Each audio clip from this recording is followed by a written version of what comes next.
Hi, welcome to another episode of Expat Experts. Today I have a wonderful guest, Naveen Eldesouki. She's the founder of Coffee with an Expat. A lot of you may have heard of it. I certainly did when I moved here. This is a community that she formed for women who have moved to the UAE or living here to create a vibrant kind of community where they get support, they can do workshops, training, events, talks, everything. She'll tell us more about it today. So we brought her here today just to talk about this community that's been built up, especially in Dubai. And I just wanted to ask you, I think it's fantastic because I came across your page and I saw that you have this group, these groups and these events. So you've built up a really incredible community. So my question to you is, what inspired you in 2019, so it's been going on for a while, to make this space for people or for women? And how has your own journey as well of finding purpose through this expat life kind of shaped this community that you've created or built? Yeah, expat life is a journey, right? And I've been an expat now for a good 25 plus years. Wow. And moving to the UAE was our eighth move, well, not eighth move, but our eighth country to live in. So we've moved around a lot within the countries that we've lived in. So, I came to Dubai with this notion that it's going to be so easy to connect with people and make friends because it is an expat dominant city. And then I came, but when I moved here initially, I came with a newborn. So I was in that zone for a good 6 months, just trying to settle in, find my way and all those things. But then I started to notice a pattern on all the Facebook groups that I joined. It was just my way of trying to figure out the communities here in the UAE, the kind of like options that I have to discover, different activities and so forth. And just realized that there were a lot of women here that were very lonely and were struggling to make genuine connections. And I always say we have a lot of acquaintances here in the UAE. We just are missing that deep, meaningful connection, that person that you can call up and say, let's just go for a coffee just because. So, I've been in that situation myself many, many times. Moving from country to country, building up my own network. Yeah. So you're kind of making friends and then losing friends. Exactly. And starting again. Exactly. Yeah. And so I said, you know what, I have so much experience in that space and experiencing those kind of like emotions that I wanted to give back to the community and just support the expat women here. And that was really my drive. And I thought I'd do it through a vlog to start off with. And I thought that would probably be the easiest way, interview professionals so then people can see that they are not alone in this journey. They have someone they can reach out to. So I did try that for a few months. And then the opportunity came to do it in person. And it was just amazing. It was So just, what was the first thing that you did? So we basically, I brought in my friend who's a life coach and we selected a topic. It was navigating expat life with a positive mindset. And, it was a space I was very uncomfortable in actually, speaking in front of people and, I'm not a good public speaker. No, I've definitely improved. I have improved over the years, but at the time it was just one of those things you could ask me to do. And so I just didn't know what to expect. I didn't know how many people will show up, and she reassured me. And I think I live by it till today. It's like, she said basically, if only 5 people come and you've made a difference to one person's life, then you've done your job. And I'm like, you know what, you're 100% right. Yeah. And I've been living by that for every single gathering that we do. It's not about how many people, it's about who is actually It's the impact that you impacted, have on one person's life, because that impact could be significant, right? So we've done talks, and whether there's 5 people in the room or 50, we want to give the best impact we can. Absolutely. So you did that first event, it went well. It went really well. And then you just... And then, I think they just said, would love to do this again. So we organised the next session and also a talk. So the sessions or the meetups were kind of a bit heavy. Like the topics were like emotional and heavy topics. We're talking about challenges and expat living and all that kind of stuff. But so then I thought, okay, it would be nice to do something social because, it was very clear that the ladies wanted to connect. So we did a coffee morning, and this was just before COVID hit. So we did our coffee morning. Yeah, because COVID was 2019 was like the first lockdown, wasn't it? So I think towards the end of 2019, there was some news about it. And then I think it was beginning of January that we did our coffee morning. And at that time, people were still starting to become hesitant, like, do we come, what's going on? And then soon after that coffee morning, it was just like, the lockdown happened and everything. But we moved everything online, a Facebook group. We're meeting every day on the group. I'd bring in a speaker. We talk about different topics. And the beauty of that actually is that it allowed me to expand the network and bring in expat women from overseas to come and talk. So it must have been quite active. So it was very active. Were you noticing that lots and lots of more women were joining and coming? I think we're all trying to find a way to cope with the COVID situation. We were all kind of like scared and unsure.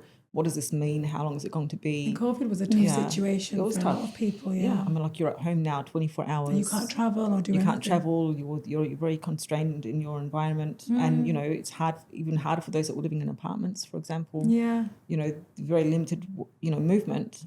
So I think we're all trying to find ways to connect with other people and just cope.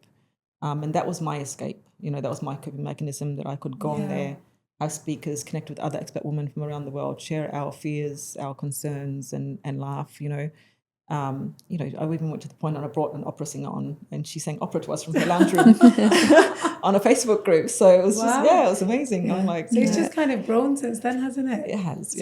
So you've kind of taken, after COVID's obviously finished and we've dealt with lockdown, you've taken what's online, and now you kind of have these meetups, these socials, these events. Because I always see on your on your Instagram, you put up like events coming up this month, this talk, this yoga, this dinner.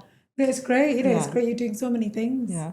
So the purpose behind Coffee with an Expat is connection, and that's really the deep rooted pillar, I would say, behind everything that we do, is to create an environment where women can actually make genuine connections and develop those friendships. That's what we mentioned that last week, because Alex has been here for a few years and she said, I've only started making friends now. She mentioned something like, it is hard. It does take time. It does take time. And I think, when you move to a country, it's not just exclusive to the UAE by any means. I just think in the UAE, there's just so many options. It can become a bit overwhelming and it can take longer. Yeah. Is that, when someone says, how do I make a friend, is do something that you enjoy, join an art club or go to the gym and things. But then, like with me, I've made more mum friends, which is nice, but would I be friends with that person generally? It's just, it's hard. Exactly. And it's hard to navigate like a genuine friendship to, am I just being friends because our kids are friends and we're going out, Exactly. So it's hard to navigate. Exactly. Yeah. And there are different stages of your life, right? There are those friends that you make just because it's suitable for both of you actually in that time of your life. But it's just really, these events and the workshops that we do. I can see with your ladies how close you are. So I've seen it. It's so nice. And this is the benefit of community, and not just my community, really being part of any community, is that the more you show up, the more connection you make. And then, like you said, the more you see people, you get to know them better, and then you realize, actually, I could be really good friends with this person. Rather than just settling for the, No, it sounds like you've created something really, really valuable there. Thank you. And I think something that I wanted to know is, from these conversations that you're having with these women, the events that you're holding, it'd be really good to know what the sort of recurring challenges are that are coming up. So whether it's emotional, financial, something like that, what are you seeing that people are facing when they're settling into life in the UAE? Again, it varies based on everybody's unique situation. But I think the emotional side of it is definitely one that we all go through, especially when you first move to any country. It takes a good 6 months to a year for you to kind of like feel that you're settled. And I think by finding community here helps in the process, but it's a journey that you have to go through regardless. I think one of the common challenges that a lot of the women face coming here would be the financial dependency. They are dependent on their partner for the finances. We hear that a lot with what we're doing. So I find that something I'm very passionate about. But also I think people tend to forget that anything could happen. We're not just talking about a relationship breaking, falling apart. But health-wise, redundancy, there are a lot of situations that could happen that may put you in a situation that you have to step in and provide that kind of support yourself. So I think that, we have to be fully aware that being an expat and having this very privileged lifestyle that we do have here It's in a the UAE fragility to it. is amazing. And I'm not saying that you have to go out and work tomorrow, but I do believe that every woman should be in a position that she can go out and work tomorrow if she needs to or wants to. Yeah, and that's really important. That's something that we often see. Sort of wish that they at least had some funds put to one side in case of needing, for example, legal assistance at any time in their life. So it's a really, really important topic. Yeah, certainly. Absolutely, yeah. Yeah. So. And, you, going on from what Alex said, you speak with lots of women navigating solo parenting, different education systems, raising children in different countries. What themes are the most common that come up for people that are parenting abroad, for example? And do you think that community support definitely helps them kind of lighten their load? I think definitely having community support in any circumstance will help lighten any load, because you just feel like you're not alone in that journey. You can share your experiences and share advice, what worked, what didn't work. And again, everybody's situation is unique. But I think definitely, one of the biggest challenges of being an expat is when your child reaches university stage and then you're no longer in your home country, right? So you're either going to send them back to your home country to do university, or going to send them somewhere completely different, and they are far away from you, and that's a big challenge. You've had that experience, so you can talk about it. Exactly. Yeah, and I've and a lot of people in my network as well have gone through that experience. I think most of the challenges here, are things like schooling options, how much is too much. You're in a very privileged country, and you're in a situation where it's easy access to almost anything and everything. A beautiful bubble, as they say. So how much do you expose your children? How much do you give to your children? How often do you leave to let them see the reality of life? Do you just keep them within this bubble? They're going to decide to stay here forever, then it's fine. Then it's hard. Exactly. I think it's to find that balance. That's one thing that my husband was saying as well, that it's hard because you're kind of essentially putting your kids in a bubble here. Yeah. And when you go back home, or they go to another country, they're quite surprised because it's different standards. Yeah. And then it's protecting them, but then also you want them to be street smart and you want them to be that is aware of things. That's a big challenge. Could just leave your bag, for example. You wouldn't do that in the UK. Someone would just grab it. Yeah, that's true. Yeah, I think in most countries actually. So, I've been in situations where my kids are at the age now where they start to travel on their own. Yeah. And I'd say to them, just make sure you don't walk down a dark alleyway or a park at night, and you're like, why? Yeah, so true. Because there's a lot of things that could happen, and they just, everything's safe. They just get used to that safety, and we do. I'm like, even though personally myself, I've been raised abroad in Australia and then in Europe for a long time. I'm fully aware of what can happen situations, but they are not. No, that's good advice. Yeah. So I think we've touched on this already, but just a question about sort of finding your friends abroad. So obviously one of the common themes that you see with expats, sort of loneliness, and also the way that friendships can come and go quite easily, and not knowing, I suppose we touched on this, sort of whether it was a genuine friendship. So do you have any moments from any of the events that you've had, or just from the community, any stories from the community that you've sort of built about people that have actually managed to find that sort of genuine connection? Yes, there's been a lot of amazing relationships that have developed from the community. And I think every moment is a significant moment. Yeah. And I think the most magical moments are the moments when you see somebody exchanging a number, or you see that connection happen just through conversation. So that's definitely happened quite a lot, which I'm super, super happy, and I think that's really my motivation is just to see, of course, those kind of connections develop for sure. Yeah. No, that's great. And if somebody comes to Dubai and they're overwhelmed, they don't know where to start, they're kind of moved into some area, they've probably maybe started their kids in school if they have any children, or they might be a new mom, and they're trying to they might have started a new job, and she doesn't have children. What would you say to her if she met you? Oh, if she met me. Or would you tell her generally, if she met you, or you would just be thinking, this is what I want to say to her? I think when it comes to moving to a new country, it's really dependent on you to make that effort and step out to meet people. Yeah. It is not easy for everybody to do, and this is why, finding communities are so important, because it really does take away a lot of the baby steps that you need to take to be able to meet people. So whether it's my community or another community, I would say join different communities and find the one that works for you. That's good advice. Right? Because, every community serves a different purpose in your life at that particular moment. So maybe you're a new mum, so you want to join a mum-specific group, and that's what you need. That what fuels you, makes you meet the right people. Then maybe you decide to start a career, so you join a career-specific community, and that's going to guide you to grow that. Maybe you want to have everything like what we do, and just be able to meet lots of different women from different backgrounds. Then you join something like mine, for example. So I fully support women joining multiple communities and being part of multiple communities, because how else would you find your people, your tribe? Because I think, like you said before, sometimes you'd meet people and you think, would I actually be friends with this person if it wasn't for this situation? So then why not broaden your network and actually find the people? Yeah, because you meet friends in different ways. Sometimes it could be your partner or husband's friend's wife. Sometimes it's a mum at school. Yeah. Sometimes it's your neighbour. You just, someone you go to the gym and it's someone in the gym and you get on. You can make friends. But I think I was talking to someone, and even he said I found it really hard to make friends here because I was single. I didn't really have kids and a wife, so I could do things with. I was kind of on my own, and no family here, and I've really struggled. And this was a man. Yeah, so I know we obviously talking about women, and he said it was just hard. And then my wife made friends.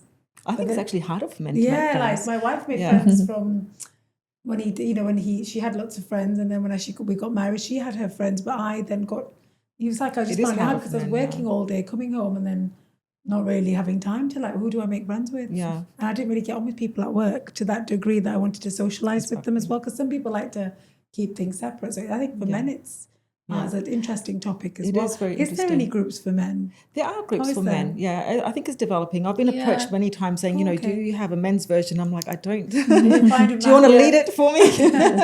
Because it definitely if it's for men, it needs to be led by a man. Because men tend to get together with sports, and they have different interests and different topics and different. So there are definitely a few men's communities out there. And again, I think it's just really trying to find those groups. I know, for example, if you're into paddle, there are paddle clubs that have, community gatherings for men, where they go and they play with each other and things. And I think just really connecting over things that they find interesting, because like you said, their time is more limited if if they're working. I think men bond a lot more. I was reading something once through doing activity together with his football. Like my husband got to know a lot of people through playing football with other dads and friends, and paddle as well. So that's good. Yeah, because that's quite important. Yeah, it's good, interesting thing. I'm sure people approach you like, I'm just doing my thing. Yeah, they do. They want to join in. I'm so sorry. I wish I could. Maybe one day we'll open a Coffee with an Expat for men. But that's good advice, telling women try a couple of different groups, see what works for you, see if they're your kind of people, because you even me, I've joined that Crunch Mums, and they actually come to Abu Dhabi. And they've set kind of a group of us up in Abu Dhabi together, which is quite nice. So I made quite a few friends, which is nice. I think, if they have a meetup, I can go. And then I've actually got to know a few of the ladies there. And it's quite nice because we all kind of live near each other. We're close. She's like, I'll connect you to this person. So for me, that kind of community worked. Yes. So I think it's just finding one if you need to as well. I think it's good. Yeah. Exactly. So final question from me then, what is next for Coffee with an Expat in terms of big picture or even just your next event, and how can people sort of get hold of you and reach out? What's not next? I think when you have a community like mine where we're very broad in what we can offer, there's just endless possibilities. Great. We're always thinking about the next thing that we can do that can connect women together in a genuine way, but also keep things interesting and different. We're all about personal development as well. So we're always just thinking out of the box about what we can do next. Great. In terms of our next big event, it'll be a welcome back event after the summer. Nice. And anybody's welcome to join that. Lovely. But in terms of the big dream, the big dream is to take this global and connect more women from overseas, because we are very transient in the way we live. We travel a lot, we move around a lot. So it just makes sense that we can be that fluid, that when you move to another country, you can still be part of the network find and meet women within the same community. Well, that sounds really exciting. Can't wait to see where this goes. And a final kind of note, what would you like to say to our listeners today? Any kind of advice you want to leave from yourself or anything? I know you've said about joining different groups, but just anything else that you think our readers would benefit? Listeners would benefit. I think from? just to really remember that, in this journey of being an expat, that every person, especially here in the UAE, that you meet is an expat, and they've been in your position at some point in their life. So if you've moved to a new country and you're feeling a bit awkward about going to that meetup, don't feel awkward. Just go, because every person in that room has been in your position before. So you're not alone in feeling that way. And I say that because I know a lot of people may feel a little bit inconfident in taking that step, nervous about who's going to be there and what's the reaction going to be. And worst case scenario is that you can just get up and leave. Yeah. That's true. Yeah, just say, if it's not for you, you can just leave. Yeah. It's about taking that step. You're in full control of your own situation. You have those choices. So definitely always feel empowered with that. No, definitely. Yeah. Perfect. So thank you so much for today. It's been really valuable for our listeners because they now know more about what Coffee with an Expat, the whole community, what drove you and kind of how it was set up. And just, I think if you want to share your details about how they can contact you, is it mainly if you've got Facebook page as well as Instagram? Or we have our website. I've seen, coffeewithanexpat.com. And you have we do have a contact page on there, but you can also connect with me personally on LinkedIn. So Naveen Eldesouki, our Instagram, everything Coffee with an Expat, you find us. Just want to message you about what they can join and what can go on. Yeah, that's really good. So we're hoping some listeners listen and they're new here or they're just already here and they want to find that community. They should definitely absolutely get in contact and ask any questions. And I've actually given your details to quite a lot of people. I've shared your Instagram page saying, why don't you look into this and see what activities you thank you, because there's a nice group of people. Thank you. So really good to have you today. Thank you so much. Thank you very much.